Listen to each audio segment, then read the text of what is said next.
खाने की इच्छा पे कंट्रोल, कुछ भी ना खाओ।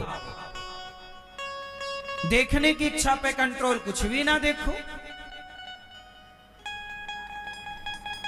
बोलने की इच्छा पर कंट्रोल, कुछ भी ना बोलो।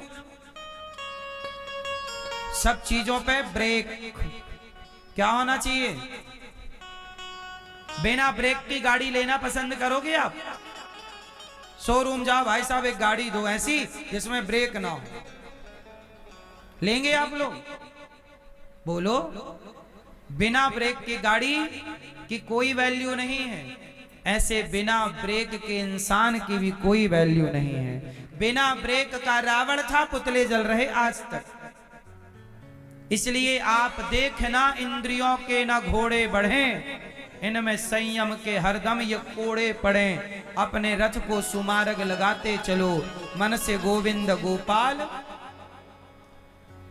अपनी इच्छाओं पर कंट्रोल, ब्रेक। क्या लगाएंगे? क्या बोलें, क्या देखें, क्या सुने, कहां जाएं, कहां ना जाएं, क्या खाएं, क्या ना खाएं, सब पे मैया ब्रेक होना चाहिए ना। आजकल के लड़के लड़कियां ब्रेक नहीं लगाते। आज प्रश्नोत्तरी में कह रहा था एक लड़का कि मैं 15 साल का हूं, मैं एक लड़की से प्यार करता हूं, लड़की भी 15 साल की है और दोनों रहते हैं साथ में, लिव इन में रहते हैं 15-15 साल के। ना लड़की ब्रेक लगा रही है ना लड़का ब्रेक लगाने को तैयार है। जिस उम्र में पढ़ाई करनी चाहिए, लक्ष्य को हासिल करना चाहिए, उस उम्र के लड़का लड़की भटक रहे हैं। ये बात सही है कि गलत है? फिर क्यों भटक रहे हैं? क्योंकि इनके जीवन में ब्रेक नहीं है, संयम ही नहीं है ना। सत्संग करते नहीं तो ब्रेक है नहीं। भाई सत्संग क्या है? सत्संग आपके जीवन में सुधार का ब्रेक डेवलप करता है। इंद्रियों को कंट्रोल करने में सत्संग की बहुत बड़ी भूमिका है। लड़के ने बोला कि मैं उस लड़की के चक्कर में था, पर जब से कथा सुनी तो मैं छोड़ दिया उस लड़की का चक्कर। कथा का प्रभाव के छोड़ दिया, नहीं तो वो तो पड़े ही था चक्कर में। कथा जो सुनेगा वो बचता चलेगा, जो नहीं सुनेगा उलझता चलेगा।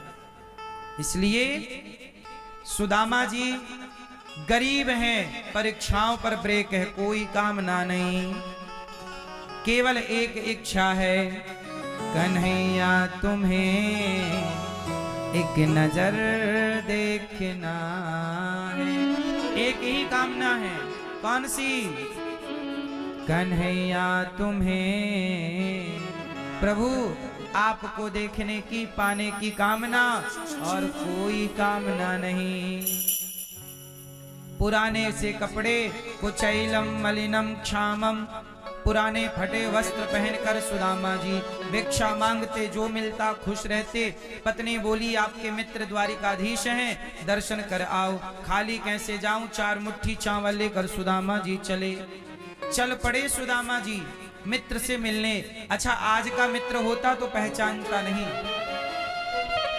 पर सुदामा जैसे गरीब को भी यदि कोई पहचानता है तो भगवान, ये कथा ये बताती है कि संसार भले आपको भूल जाए, अपने लोग भले आपको भुला दें, पर भगवान कभी नहीं भुलाते।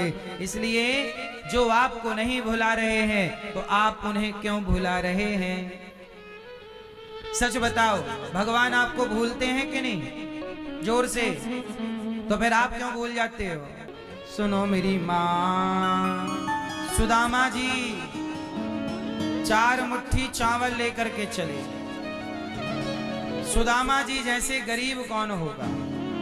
लेकिन एक बात सुदामा जी की है, सुदामा जी गरीब भले हैं, पर श्री कृष्ण से कुछ मांगा नहीं कि कन्हैया हम गरीब हैं थोड़ा दे दो, मांगा?